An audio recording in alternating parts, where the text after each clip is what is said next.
नमस्कार दोस्तों, स्वागत है आपका हमारे YouTube चैनल में जहां हम आपके लिए लाते हैं सटीक, प्रामाणिक और विस्तृत ज्योतिषीय विश्लेषण।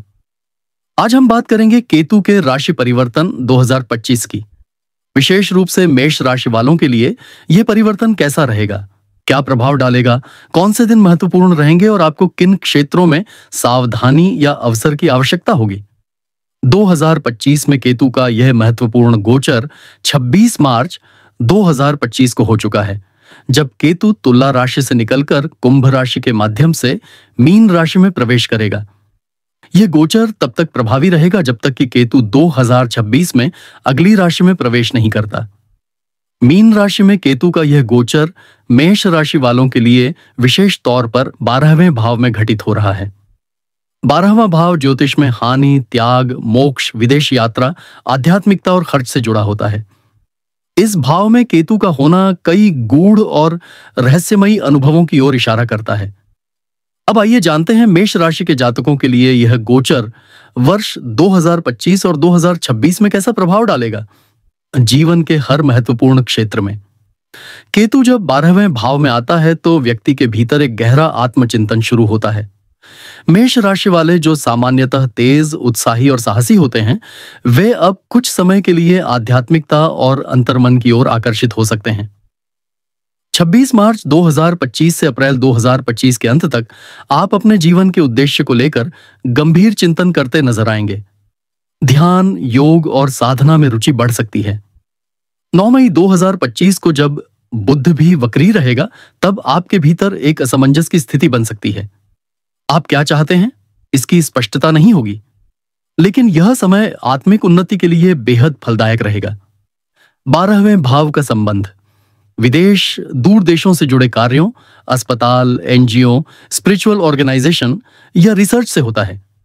ऐसे में जिन मेष राशि वालों का काम विदेश व्यापार, आयात निर्यात, मेडिकल रिसर्च या एनजीओ सेक्टर से जुड़ा है, उनके लिए यह समय जबरदस्त संभावनाओं से भरा रहेगा। जून 2025 के मध्य से अगस्त 2025 तक सूर्य और बुध की स्थिति आपके लिए नए कॉन्ट्रैक्ट्स और विदेश यात्राओं का योग बना रही है। 18 अगस्त से 2 सितंबर 2025 तक का समय विशेष है, क्योंकि गुरु और केतु की युति अज्ञात आय के स्रोत दे सकती है, लेकिन करियर में बदलाव के भी संकेत देती है। यदि आप नौकरी में हैं तो इस दौरान ट्रांसफर या विदेश पोस्टिंग के योग बन सकते हैं। हालांकि नई जगहों पर शुरुआत में कुछ अकेलापन और एडजस्टमेंट की समस्याएं आ सकती हैं। केतु का 12वें भाव में गोचर अक्सर अचानक खर्च और अनियंत्रित वित्तीय प्रबंधन की चेतावनी देता है। विशेषकर मेष राशि वालों के लिए जो इंपल्सिव नेचर रखते हैं, यह समय सचेत रहने का है। जुलाई 2025 में शुक्र का वक्री होना आपके खर्चों को बढ़ा सकता है। विशेष रूप से भोग विलास, यात्रा और विलासिता की चीजों पर खर्च बढ़ सकता है।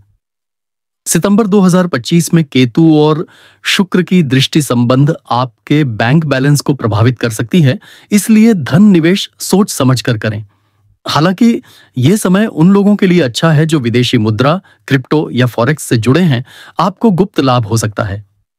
केतु जब 12वें भाव में आता है तो वैवाहिक जीवन में थोड़ी भावनात्मक दूरी और कम्युनिकेशन गैप लाता है। मेष राशि के जातक अपने पार्टनर से मन की बातें साझा नहीं कर पाएंगे, जिससे रिश्तों में ठंडक आ सकती है। अक्टूबर 2025 में जब शुक्र तुला राशि में प्रवेश करेगा, तब आप अपने रिश्ते को सुधारने का प्रयास करेंगे, लेकिन कुछ पुराने गिले शिकवे फिर से उभर सकते हैं।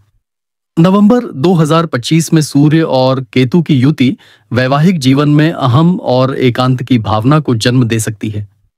यदि आप विवाहित हैं तो साथी से खुलकर संवाद करें। अविवाहित लोगों को इस दौरान रहस्यमयी और तीव्र आकर्षण का अनुभव हो सकता है, लेकिन ये रिश्ते लंबे समय तक नहीं चलेंगे, इसलिए सोच समझकर आगे बढ़ें। केतु 12वें भाव में स्वास्थ्य की दृष्टि से थोड़ा सचेत रहने की सलाह देता है।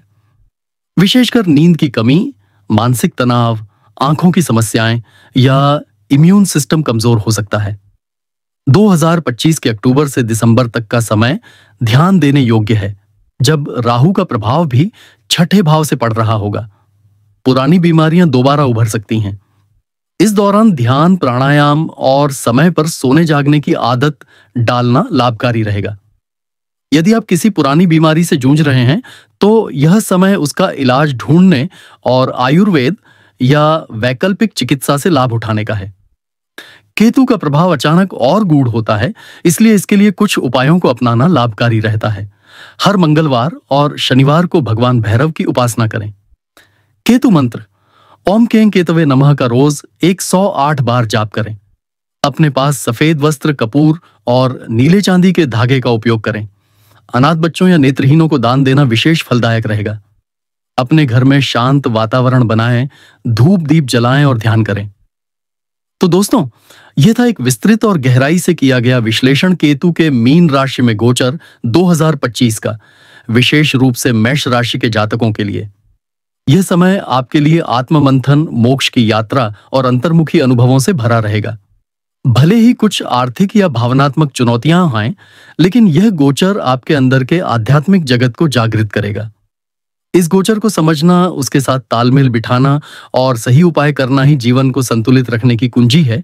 अगर आपको ये वीडियो पसंद आया हो तो लाइक, शेयर और सब्सक्राइब करना ना भूलें और नीचे कमेंट करके जरूर बताएं कि आप किस राशि के हैं और आपको ये गोचर किस रूप में प्रभावित कर रहा है। धन्यवाद। फिर मिलेंगे अगले वीडियो में एक नई राशिफल और ज्योतिषीय जानकारी के साथ। जय ज्योतिष।